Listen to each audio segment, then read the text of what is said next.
ਸ੍ਰੀ Balaji enclave ਵਿਖੇ ਘਰ ਦੇ ਵਿੱਚ ਘੁਸ ਕੇ ਮਾੜੇ ਅਨਸਰਾਂ ਵੱਲੋਂ ਮਹਿਜ 900 ਰੁਪਏ ਦੇ ਲਈ ਕੀਤਾ ਗਿਆ ਪਰਿਵਾਰ ਦੇ ਜਾਨਲੇਵਾ ਹਮਲਾ।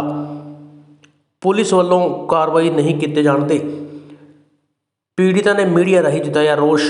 थानेदार आईओ मनु रोज दिहाड़ी कदे कहता 2 घंटे बाद आओ, कब कहते हैं शाम को आओ, कभी कहते हैं कल आओ, कल दोपहर को लिखूंगा। मेरे पास यहाँ 3 डेथें हो रखी हैं, मैं उनको देखूं या तुम्हारे को देखूं। मैं कहा सर चलो जो डेथें हुई हैं वो तो हो गई हैं, मैं कम से कम जो जिंदा है मैं उनकी तो सेफ्टी कर लो। पुलिस ने मामला तो दर्ज कर दिया है, आज दर्ज किया सर, आज वो भी SHO साहब ने दर्ज किया है। अदरवाइज आईओ तो अभी भी लारो लपे लगा रहा था। और बाकी जिस प्रकार से उन्होंने आज भी कंप्लेंट लिखी है, इसमें धाराएं उन्होंने बिल्कुल नेग्लिजेंस वाली लगाई हैं। पीयूष शर्मा, कहाँ पे रहते हो आप? Balaji towers, E block 302। एक झगड़ा जो आप बता रहे थे, आपने CCTV भी दिखाई हुई, क्या मामला क्या था ये एक न्यूज़पेपर वाला था, ये आया था पैसे कलेक्ट करने, कूपन कलेक्ट करने। हमने टाइम्स ऑफ इंडिया के न्यूज़पेपर लगवाए थे, हमने लिया थे 2 न्यूज़पेपर साल के सब्सक्रिप्शंस। तो वो आता था कलेक्ट करने, तो पापा ने एक बार सारे कूपन ही दे दिए कि भी उसने बोला मैं डालता रहूँगा खुद से। तो हमने कहा ठीक है, तू लेने आता ही है, अपने आप डालता रहिए। तो हमने भी कभी पूछा नहीं कि भी ख़त्म हुए क्या हुआ। अभी वो 6 मार्च को आया था अपने कूपन कलेक्ट करने। वो बेल बजी तो मेरे फादर श्रीनगर थे बाहर बिज़नेस से, और मैं और मेरे मदर थे यहाँ पर घर पर। तो मेरी मदर ने दरवाज़ा खोला तो उसने कहा जी भी ऐसे ऐसे मैं टाइम्स ऑफ इंडिया से आया हूँ, तो आपका न्यूज़पेपर का कूपन चाहिए। तो मदर अंदर आए, फिर मदर को भी इतना याद नहीं, तो मैंने बताया कि पापा ने वो सारे कूपन दे दिए हुए हैं उसको। तो मदर वापस गए बोलने कि भी कूपन आपको दे दिए, तो उसने बोला कि भी ख़त्म हो गए। तो मम्मी ने कहा कि अच्छा, तो फिर आप आए नहीं पूछने। तो फिर उसने कहा जी भी 2 थे, मैंने सोचा मैं एक बंद कर देता हूँ। पहली बात तो कह रहा था भी 7 महीने हो गए हैं।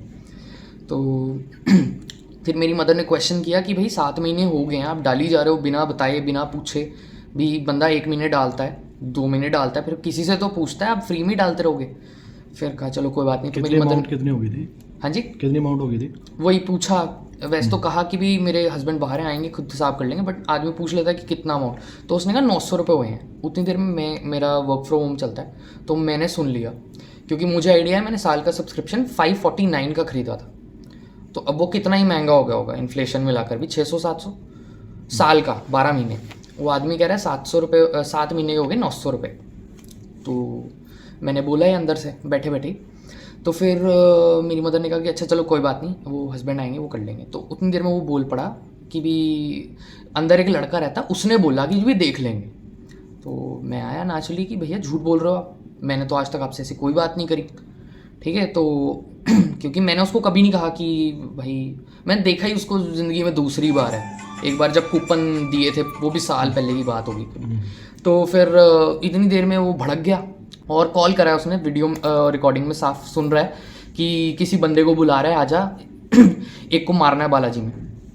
फिर वो बस चला गया। आधे घंटे बाद 4-5 लोगों को लेकर आया वो, और गेट की सिक्योरिटी तोड़ते हुए वो आए हैं। सबकी बेलें बजाई हैं उन्होंने, पहले सोसाइटी के हमारे ब्लॉक में सबको बेलें बजा के बुलाया कि जी मैं बंदा को मारने जा रहा हूँ, बचा सकते हो बचा लो। मेरे टोटल 24 स्टिचेस आए हैं।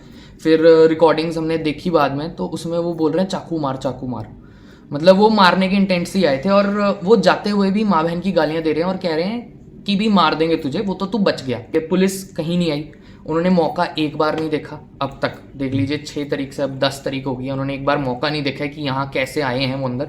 उनको सारी वीडियो हार्ड एविडेंस दे दिया गया है। कितने बंदे कितने थे वो टोटल जो आए थे? 4 लोग थे वो बाद में समझ आया कि भी 4 लोग थे, 3 उसमें लोग थे और एक लेडी थी उनके साथ। मतलब मेरी मांग तो ये है कि जो हायर अथॉरिटीज़ हैं, SSP साहब एक्शन लें, कुछ करें इसके बारे में।